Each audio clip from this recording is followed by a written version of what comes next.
Depuis son accession à l'indépendance, la République démocratique du Congo patauge toujours pour avoir une forme de l'État ou un mode de gestion idéal pour son développement. Vu la dimension du pays, la Constitution du 18 février 2006 prévoit la décentralisation des différentes entités. Objectif: assurer une libre administration des provinces, territoires et autres, en rapprochant les dirigeants des dirigés. L'actuel gouvernement propose une décentralisation par étapes d'ici 2013. Là, pour éviter que cette question qui soulève autant de passions ne puisse mettre à mal la cohésion nationale sur fond de tensions ethniques et tribales. La première vague d'installation des 6 premières provinces, à raison d'une pour chaque ancienne province d'origine, est prévue à l'horizon 2013-2014.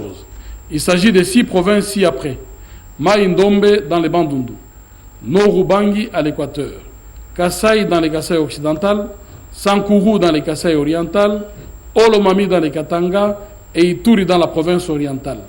Ceci n'est qu'une proposition. Je crois que le ministre de l'Intérieur essaie d'appliquer ces écrits de la Constitution qui ont pris beaucoup de temps. C'est une opération cosmétique qui ne corrige pas l'état de l'actuel système centralisateur.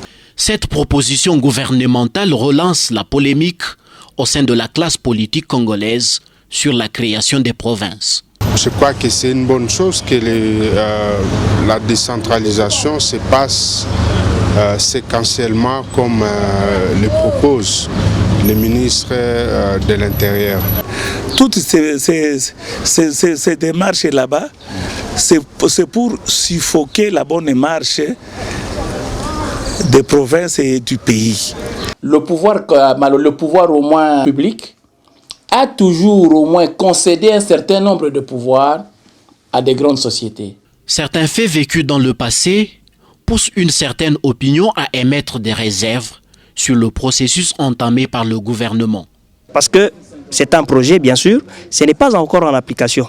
Comme c'est encore un projet, il faudrait tenir compte de l'ethnicité, le problème des migrations, l'occupation des espaces, les questions des chefferies, la différence entre les chefferies et les secteurs, qui les animent, les animateurs de ces deux éléments que je viens de citer, la forme de l'État et les différentes crises auxquelles nous sommes confrontés. Il y a beaucoup d'agitation autour de ça. Le pays est trop grand, nous sommes incapables de les diriger. Les administrés sont trop loin des gouvernants qui sont trop loin. À chaque fois qu'il y a un problème, on ne sait pas exactement à qui s'adresser. Kinshasa constitue pour nous un entonnoir de tous les maux et de tout le malheur dont sont victimes les provinces de la République démocratique du Congo. Égocentrisme, ils ne tiennent pas compte de nous.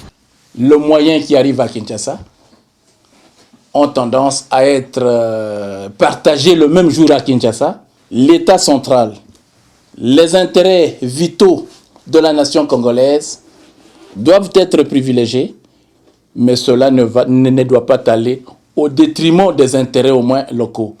L'histoire de la République démocratique du Congo renseigne que plus d'une fois, le projet de décentralisation a capoté. D'où l'importance de recourir aux mêmes sources pour émerger. L'indépendance en 1960, vous vous rappelez ce que nous avons pris?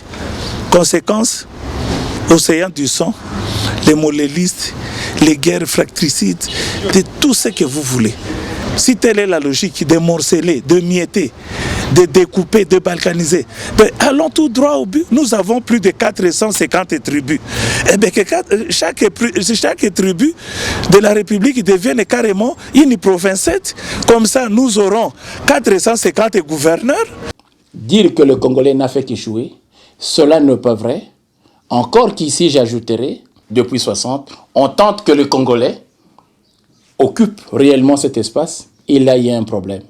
Malheureusement, comment passer de l'État-espace, qui a été l'État colonial, parce que nous n'étions que des sujets, et que nous devenions le propriétaire de notre propre pays, c'est là le problème. Au Katanga, le projet de décentralisation du gouvernement pose problème sur les entités prioritaires. Permettez-moi, honorables sénateurs, de vous rassurer qu'il ne rentre nullement dans l'intention du gouvernement de freiner ou de retarder les processus de la décentralisation.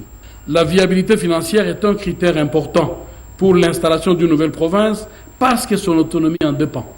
Moi, je crois qu'on devrait aller tout droit au but parce que la décentralisation, c'est l'une des étapes vers le fédéralisme. Mais depuis 52 ans, rien ne marche. Les guerres, les impayements, les sociales ne marchaient pas, les provinces ne savent pas prendre les initiatives. Pour éviter qu'il y ait une cacophonie et un désordre demain, il faut qu'il y ait une sensibilisation. Pour la plupart, beaucoup ne comprennent pas. Quand vous suivez les débats autour de ça, c'est toujours des débats très passionnels. Tout simplement parce que tel est de tel district, tel autre est de tel district. Et on imagine que demain, dans tel district, si ça devient province, il n'y a pas beaucoup de richesses, donc défavorisés, et les autres sont pressés d'aller au découpage parce qu'estimant que chez nous, nous avons beaucoup de richesses dont nous pouvons nous développer facilement. La guerre des politiques congolais risque d'entraîner un blocage sérieux du processus. Et au Katanga, je crois, c'est une province particulière où les agitations telles que vous les suivez commanderaient au gouvernement et surtout au ministre de l'Intérieur de prendre beaucoup de dispositions pour qu'ils puissent ouvrir un dialogue. On ne craint rien. Ce sont les gens là-bas qui sont des 60, les centralisateurs outranciers. Les centralisateurs outranciers là-bas. Ce sont eux qui nous craignent. Vous voyez, nous avons amorcé rien que pour la récolte des signatures telles que prévues dans la Constitution, article 288. Lorsqu'on parle du fédéralisme, le premier cas qui est posé, c'est le cas du Katanga. Est-ce que nous n'allons pas retourner à la sécession du Katanga? Mais au même moment qu'en 1960, le Katanga était la première province à proclamer son indépendance avec Moïse Tshombe. Le même Moïse Tshombe en 1964 sera rappelé comme premier ministre de l'État unitaire du Congo. Et avec Moïse Tshombe, premier ministre, Joseph Kasavubu, aussi un fédéraliste, chef de l'État, Godefroid Monongo, originaire du Katanga, ancien ministre de l'Intérieur de Moïse Tshombe pendant l'état du Katanga, la sécession, ce qu'on appelle la sécession, devenu aussi ministre de l'Intérieur de l'État central.